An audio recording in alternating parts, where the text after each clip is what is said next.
그리스도와 죽었습니까? 이런 제목으로 말씀을 드립니다. 오늘 본문 말씀을 보면 그리스도와 함께 못 박힌 바울에 대해서 말씀하고 있습니다. 20절에 보면 내가 그리스도와 함께 십자가에 못 박혔나니라고 말씀하고 있습니다.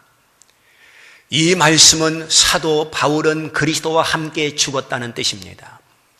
바울은 죽었습니다. 무엇이 죽었느냐? 첫째는 옛사람 사울이 죽었습니다. 예수 그리스도를 만나기 전, 은혜 받기 전 이름이 바로 사울입니다. 부모님이 지어준 이름입니다. 이제 사울은 죽었습니다. 사울은 없어졌습니다. 예수 믿기 전 옛사람이 죽었다는 말입니다. 옛사람이 믿는 이들에게 있어서 걸림돌이 될 때가 많이 있습니다. 믿음으로 살아보겠다. 의욕을 가지고 믿음을 향해서 달려갈 때에 옛사람이 발목을 잡아 우리의 믿음을 주춤거리게 하고 뒤뚱거리게 할 때가 너무도 많습니다. 무슨 말이냐 하면 예수 믿기 전에 나의 세속적인 습관이 있습니다. 나의 문화가 있습니다. 그런데 예수 믿은 후에도 여전히 그것이 나를 괴롭히고 있습니다.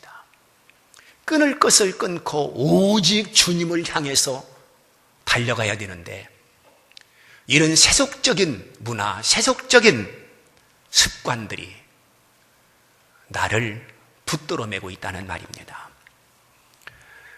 그 버릇을 고쳐야 되는데 성령의 강권적인 역사를 통해서 그것을 끊어야 되는데 그렇지 못할 때가 있습니다. 어떤 성도를 보게 되면 주님의 일을 열심히 한다고 앞장서서 정말로 새롭게 여기저기 충성하다가 하루아침에 옛생활로 돌아가는 사람들을 쉽게 볼 수 있습니다. 또 어떤 사람은 속상하다, 억울하다, 괴롭다 하면서 끊고 멀리했던 그런 음주를 다시 퍼마시는 이런 사람도 있습니다. 일찍이 주님께서는 쟁기를 잡고 뒤를 돌아보지 말라고 말씀을 하셨건만 오늘날 쟁기를 잡고 뒤를 돌아보는 사람들이 허다히 많은 것을 보게 됩니다. 예수님의 제자들을 한번 보십시오. 그들은 그물을 버리고 배를 버리고 주님을 쫓았던 사람입니다. 무슨 일이 있다 할지라도 주님을 버리지 않겠다고 장담했던 제자들입니다. 그러나 주님의 고난을 보면서 주님께서 당하시는 그 고통을 보면서 두려웠습니다. 무서웠습니다. 그래서 주님을 헌신짝처럼 내버리고 다시 갈릴리 바다로 내려가서 버렸던 그물 다시 잡고 버렸던 배 다시 잡고 고기잡이를 하는 처량한 제자들의 모습을 보여주고 있습니다. 옛사람이 죽지 못하고 옛사람을 송두리째 끊어내지 못하고 여전히 옛사람의 지배를 받던 제자들을 보면서 오늘 우리도 옛사람을 버리지 못하고 끌려다니는 사람은 없는지 살펴봐야 됩니다. 그런데 바울은 옛사람 사울이 죽었다고 오늘 고백하고 있는 것입니다. 그리고 두 번째는 율법적인 바울이 죽었다는 말입니다. 본문 19절 말씀을 보게 되면 내가 율법으로 말미암아 율법에 대하여 죽었나니 율법에 대하여 죽었나니 이는 하나님에 대하여 살려 함이라 말씀하고 있습니다. 바울이 얼마나 율법에 깊이 빠져있던 사람이었던가를 빌립보서 3장 5절에서 밝혀주고 있습니다. 그는 히브리인 중에 히브리인이라고 그랬습니다. 또한 율법으로는 바리새인이라고 소개하고 있습니다. 그리고 율법의 의로는 흠이 없는 자라, 이렇게 바울을 소개하고 있습니다. 히브리인 중에 히브리인. 또한 율법적으로는 바리새인, 율법의 의로는 흠이 없는 자. 바울에게 있어서 율법은 전부였습니다. 율법을 최고선이라고 생각하면서 살았던 사람입니다. 그는 율법 없이는 살 수 없다고 발버둥을 친 사람입니다. 왜냐하면 율법이 생명으로, 율법이 구원으로 그렇게 여기면서 살았기 때문입니다. 그가 기독교인들을 무자비하게 핍박하고 저 다마스커스에 가서 예수를 믿는다는 남녀를 결박해서 예루살렘으로 끌고 올 정도로 열정을 보였던 것은 그는 율법주의에 빠져 율법을 반하는 복음을 증거할 때 바울은 그것을 가만히 두고 있을 수가 없었습니다. 그런데 이제는 율법적인 그 바울이 그리스도와 함께 죽었다고 소개하면서 그는 복음주의자로 다시 태어난 것을 말씀하고 있는 것입니다.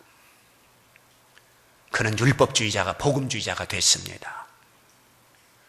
즉 율법의 의가 아니라, 율법의 선이 아니라 예수 그리스도를 믿음으로 말미암아 구원을 받는다는 이 말씀 앞에 그는 철저히 무릎을 꿇고 그 증거자가 된 것입니다. 바로 이신득의, 믿음으로 의를 얻는다. 이신칭의, 믿음으로 칭의를 얻는다고 하는 그러한 바울이 된 것을 말씀하고 있는 것입니다. 그 다음에 무엇이 죽었느냐 하면 세 번째는 세상적인 바울이 죽었습니다. 그는 모든 것을 배설물로 여겼다고 소개하고 있습니다. 빌립보서 3장 8절 말씀을 보게 되면 내가 그를 위하여 모든 것을 잃어버리고 배설물로 여김은 그리스도를 얻고 그 안에서 발견되려 함이니 라고 말씀하고 있습니다. 바울 사도는 그리스도 한 분만으로 족하게 여겼던 사람입니다. 그래서 그리스도를 붙들기 위해서 다른 것들을 배설물로 여겼습니다. 하찮게 생각했습니다.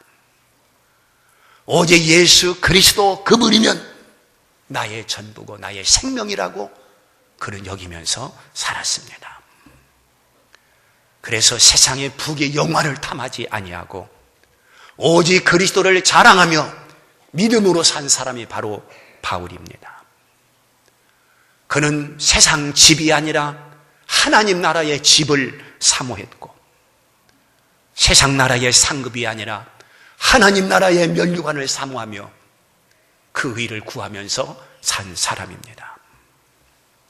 그는 하나님 나라를 본향으로 삼고 있었기 때문에 세상살이를 나그네로 인정했고 그는 나그네 생활을 하면서 조금 더 외롭다거나 혹은 불편하다거나 혹은 부끄럽게 여기지 아니하고 본향인 하나님 나라에 간다는 그 벅찬 감격 속에서 그 나라를 바라보며 산 사람이 바로 바울인 것입니다.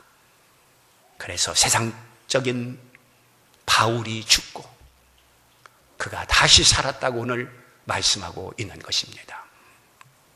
또한 무엇이 죽었느냐? 나라고 하는 바울이 죽었습니다. 나의 나된 것은 그리스도의 은혜라고 고백하고 있지 않습니까? 바벨론 제국에 느부갓네살 왕이 있습니다. 당시 바벨론 제국은 대단한 나라였었습니다. 그 나라의 왕 느부갓네살, 성경에 보니까 나라고 하는 말 4번 했다가 패망한 사람입니다. 다니엘서 4장 30절에서 32절까지 말씀을 보면 나 왕이 말하여 이르되 이 큰 바벨론은 내가 능력과 권세로 건설하여 나의 도성을 삼고 이것으로 내 위엄의 영광을 나타낸 것이 아니냐 하였더니 이 말이 아직도 왕의 입에 있을 때에 하늘에서 소리가 내려 이르되 느부갓네살 왕아 네게 말하노니 나라의 왕위가 네게서 떠났느니라. 네가 사람에게서 쫓겨나서 들짐승과 함께 살면서 소처럼 풀을 먹을 것이니라. 이 느부갓네살은 그 바벨론 제국을 내 능력으로 건설했다. 이건 나의 도성이다. 내 영광을 위해서 있는 것이다. 이렇게 나의 모든 것을 집중했습니다. 아주 교만의 극치를 보여주는 것입니다. 결국은 하늘 높은 줄 모르고 교만했던 이 바벨론 제국이 페르시아에 의해서 무너지지 않습니까? 그리고 나의 영광이라고 그렇게 자신만만하게 뽐내던 느부갓네살 왕은 밑으로 떨어지기를 짐승처럼 전락해버리는 비운의 주인공이 되어버리는 것을 볼 수 있습니다. 성경에 일컬어 말하기를 교만은 패망의 선봉이라고 했는데 바로 느부갓네살 왕을 두고 실감할 수가 있는 것입니다. 바울은 교만하기로 말하면 교만할 수밖에 없는 많은 조건을 가지고 있었습니다. 당시의 바리새인들이 바리새인이라고 하는 그것 때문에 얼마나 교만했는지 모릅니다. 바리새인이 아닌 사람을 사람같이 생각지도 않았습니다. 교만이 하늘을 찌르듯 했습니다. 그런데 바울도 바리새인입니다. 그런가 하면 바울은 베냐민 지파 사람입니다. 베냐민 지파는 왕족입니다. 베냐민 지파에서 사울 왕이 나왔기 때문입니다. 그런가 하면 당시 이스라엘은 로마의 식민지로 있었습니다.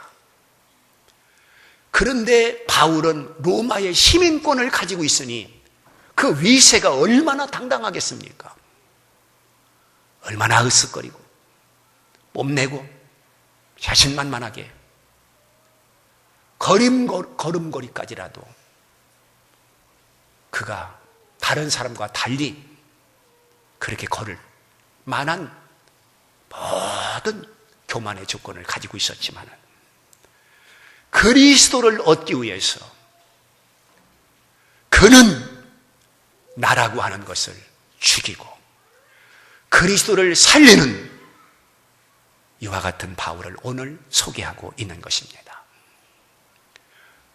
그리스도의 십자가에 자기 자신을 송두리째 못 박아버리고 그리스도의 부활과 함께 다시 살아 그리스도의 사람으로서 바울이 그렇게 살았다는 말입니다.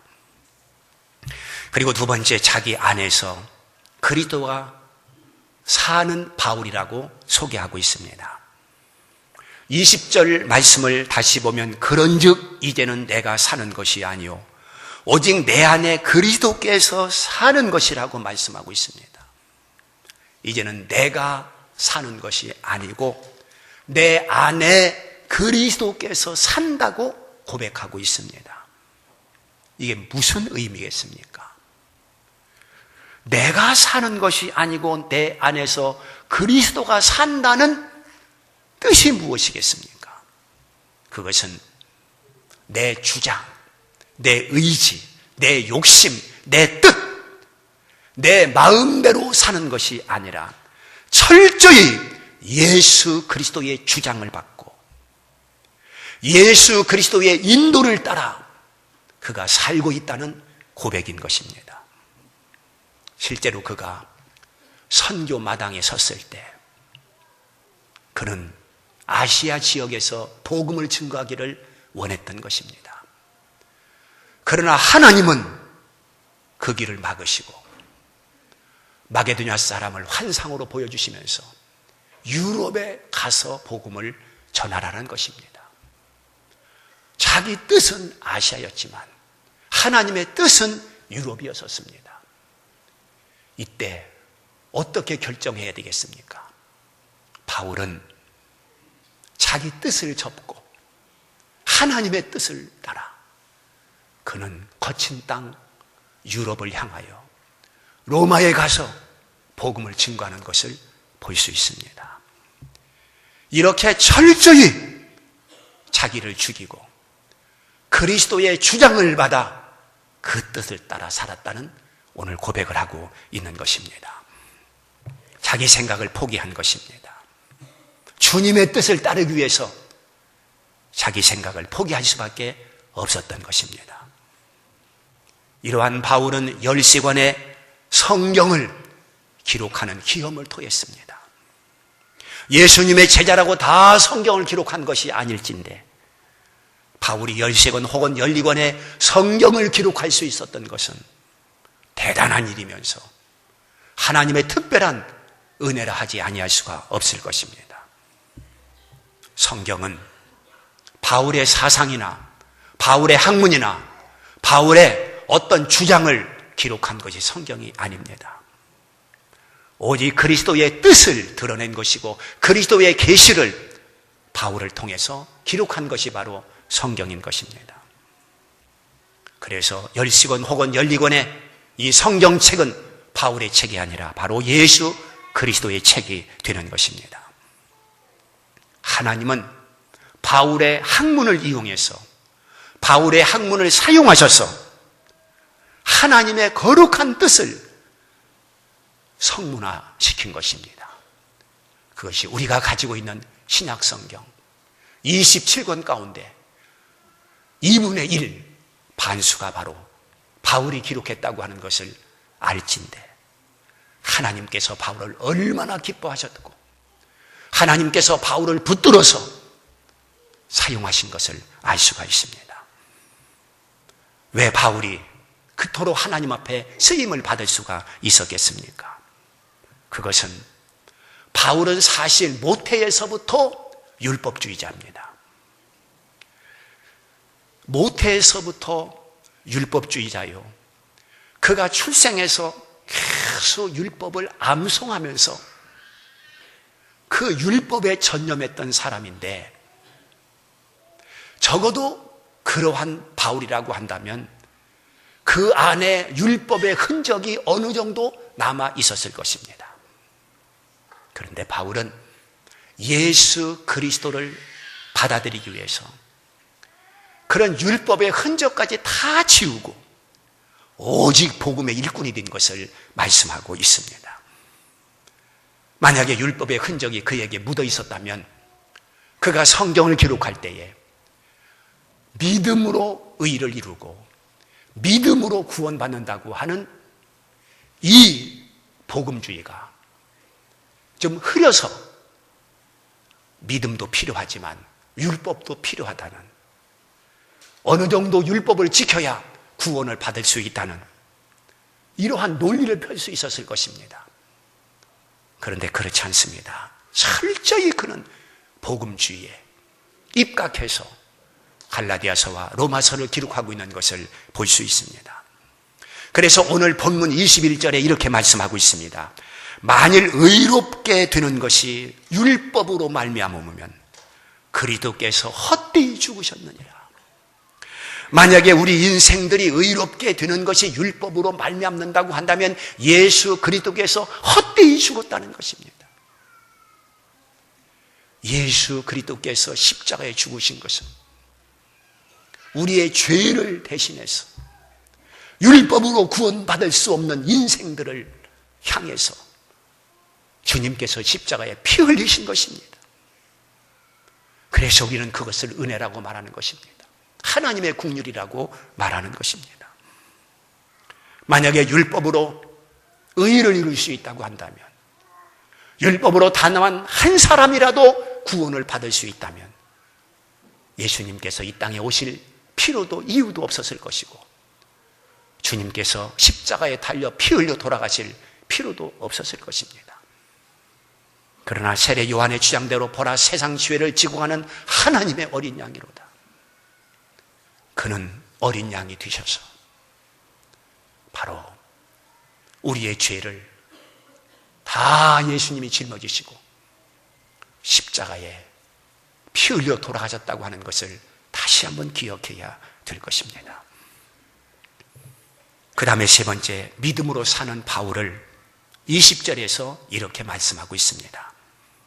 내가 육체 가운데 사는 것은 나를 사랑하사 나를 위하여 자기 자신을 버리신 하나님의 아들을 믿는 믿음 안에서 사는 것이라 그랬습니다. 내가 육체 가운데 사는 것은 이렇게 고백하고 있습니다.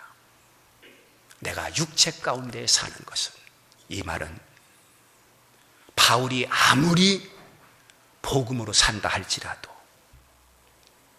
그도 육체를 가진 인간이기 때문에 신선 생활을 할 수 없고 천사 같은 생활을 할 수 없다는 말입니다.